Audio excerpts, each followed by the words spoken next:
Salam, hörmətli müəllimlər, əziz şagirdlər, hər birinizi xoş gördük. Bugün 20 aprel tarixində 9-cu sinif buraxılış imtahanının sualları ilə və onların izahları ilə tanış olacağıq. 5-ci mətndə deyilir ki, həftənin ikinci günü dərsdən sonra İncəsənət klubu 202-ci otaqda görüş təşkil edəcək. Bu görüşün məqsədi ondan ibarətdir ki, yeni layihə müzakirə olunsun, yəni məqsəd budur. Bütün klub üzvləri özləri ilə ləvazimatlarını gətirməlidirlər. Eyni şəkildə də hər kəs dəvətlidir, yəni hər kəsin gəlməsi xoş olar. A variantında deyilir ki, not all the club members, heç də bütün klub üzvləri yox, amma burada the members of the club deyirdi, yəni bütün klub üzvləri nəzərdə tutulur da, klubda olan bütün üzvlər. Ona görə A yanlışdır. B-də deyilir ki, before classes, dərsdən əvvəl, amma dərsdən sonra fikri burada qeyd olunmuşdur. B-ni də ona görə çıxırıq. C variantında deyilir ki, klub üzvləri öz fikirlərini deməli, layihə üçün bir-birləri ilə paylaşmalıdırlar. Yəni bu niyyət, onların niyyəti budur ki, bir yerə toplaşıb öz fikirlərini, layihə haqqında olan fikirlərini bir-biri ilə paylaşsınlar. Ona görə doğru cavabımız elə C variantıdır. D-də isə deyilir ki, deməli, klub üzvləri bilinmir, tanınmır. Yəni eyni klub daxilində olan üzvlər əlbəttə ki, bir-birini tanıyır. Burada unknown fikri yanlışdır D variantında. Y-də isə deyilir ki, onlar özləri ilə heç bir ləvazimat gətirməməlidirlər, yəni buna ehtiyac yoxdur. Amma burada deyilmişdi ki, must bring their equipment, yəni öz ləvazimatlarını gətirməlidirlər. Y variantı da buna görə yanlışdır. 6-cı mətndə deyilir ki, ingilis dili öyrənməyin əyləncəli yolunu axtarırsan, bizim dil mərkəzinə qoşul, harda ki, sən deməli danışa, dinləyə və dostlar qazana bilərsən. Bugün qoşul və il boyu endirim əldə et. Baxaq variantlara. A-da deyilir ki, şagirdlər əgər özü ilə dost gətirsə, özünə yeni bir dost gətirsə, o zaman endirim əldə edəcəklər. Belə bir şey yox idi. Bugün qoşulsalar endirim əldə edəcəklər. Yəni əlavə bir nəfər gətirmə fikri orada yox idi. A yanlışdır. B-də deyilir ki, endirim ancaq danışıq dərslərinə aiddir. Burada orada da yəni qeyd olunmamışdı ki, sırf bu endirim danışığa aiddir. Çünki burada həm dinləmə, həm danışıq var bu kurslarda. Yəni sırf danışıq dərslərində endirim şamil olunur deyə bir söz yox idi. C variantında deyilir ki, students are offered free classes. Yəni şagirdlərə havayi pulsuz dərslər təklif olunur. Pulsuz dərslər yox, endirimli dərslər təklif olunurdu. D-də deyilir ki, deməli, dil mərkəzi ingilis dili öyrənməyin əyləncəli, zövq verici yolunu təklif edir. Bax, bu doğru cavabdır, D variantı. Y-də isə deyilir ki, əgər sabah qoşulsan, endirim əldə edəcəksən, amma bugün qoşulsan demişdi. Today sözü var burada. Y ona görə yanlışdır. 7-ci mətndə deyilir ki, hər kəsə salam. Həftənin 4-cü günü bir məktəb gəzintisi olacaq muzeyə. Zəhmət olmasa, özünüzlə şagird ID kartını gətirin ki, avantajlı təkliflərdən yararlana biləsiniz. Deməli, səhər saat 9-dan əvvəl məktəbin qarşısına gəlin və orada yəni görüşək. A variantında deyilir ki, muzey həftə sonu açılacaq, amma mətnin içində bir sözdür, sözünü görmüşdük, yəni 4-cü günü həftə sonu deyil. B variantında deyilir ki, məktəb şagirdləri ilə görüş saat 9-dan sonraya planlaşdırılıb, yəni sonraya yox, before, əvvələ. Ona görə after yox, before olmalı idi. B yanlışdır. C variantında deyilir ki, şagirdlər məktəbin arxa tərəfində görüşəcəklər, amma in front of the school deyilmişdi. C-də ona görə yanlışdır. D-də deyilir ki, onlar özləri ilə ID kartlarını gətirməlidirlər. Xüsusi təkliflərdən yararlanmaq üçün, bəli, D variantı düzgündür. Y variantında isə deyilir ki, muzeyə səyahət üçün görüş yeri məktəbin idman zalıdır, amma məktəbin qarşısı təyin olunmuşdur. Ona görə Y də yanlışdır. Qrammatika testlərinə keçid edirik. 13-cü sualda deyilir ki, bu şəkillər mənim dostum tərəfindən bir mobil telefonla çəkilib. Canlı ilə by, cansızla with. Passive voice-də biz bu söz önlərindən istifadə edirik. Əgər canlı şəxs tərəfindən bir iş yerinə yetirilibsə by, cansız tərəfindən yerinə yetirilibsə with.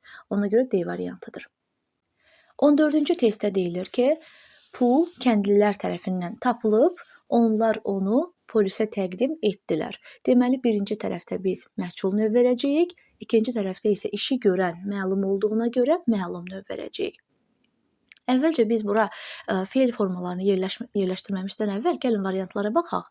Uzlaşma cəhətdən yanlış olan variantları çıxaq.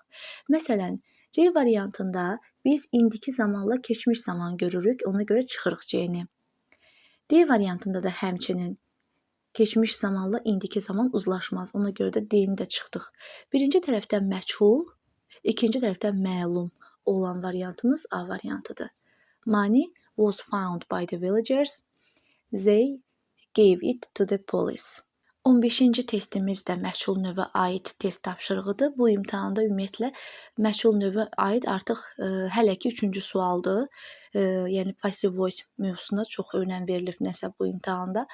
Baxırıq A variantında ümumiyyətlə testin şərti belədir ki, hansı cümlə məchul növdədir. A variantında to be verb 3 quruluşu olmadığına görə A-nı çıxırıq. C variantında da həmçinin, D variantında da həmçinin və Y variantında da həmçinin to be verb 3 quruluşu olmadığına görə çıxırıq. B variantı isə doğru cavabdır. Is planted. Pambıq əkilir. Azərbaycanın müxtəlif yerlərində. 16-cı testdə deyilir ki, muzeydə bir incəsənət kolleksiyası var.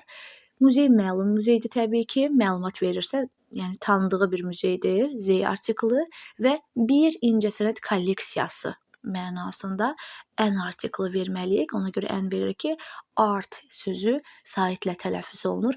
Ən Z B variantı. 17-ci testimiz vokabulary testidir. Deməli, bura uyğun gələn sözü biz yazmalıyıq. A person's behavior or way of acting. Yəni, bir şəxsin davranışı, hərəkətlərini göstərdiyi yol.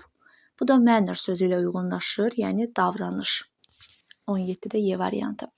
18-ci testimizdə My mother is very tired. Anam çox yorğundur.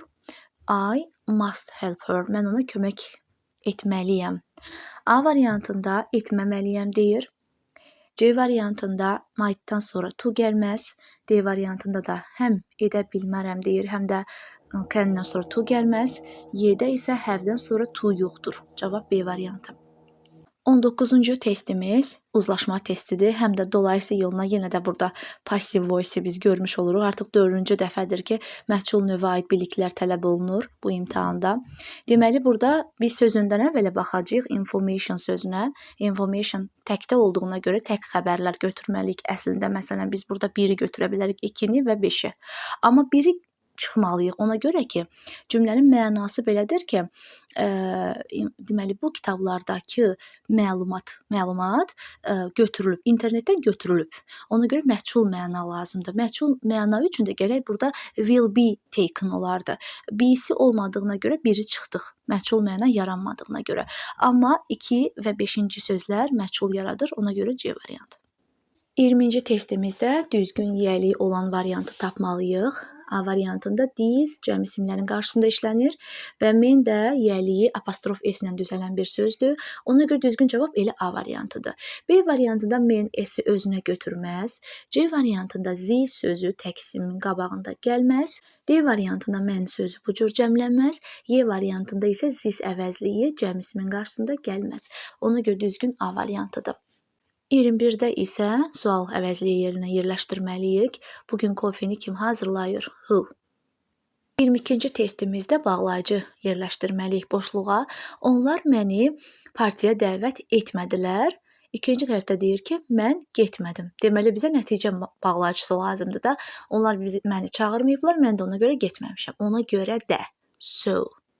23-cü testimiz definition testidir. Burada honest sözünü uyğunlaşdırırıq.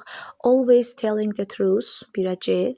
Patient səbir sözü olduğuna görə being able to wait for a long time, 2-yə A. 3-də creative yaradıcı olduğuna görə having a lot of imagination and new ideas, 3-ə də B. 1C, 2A, 3B, Y variantı.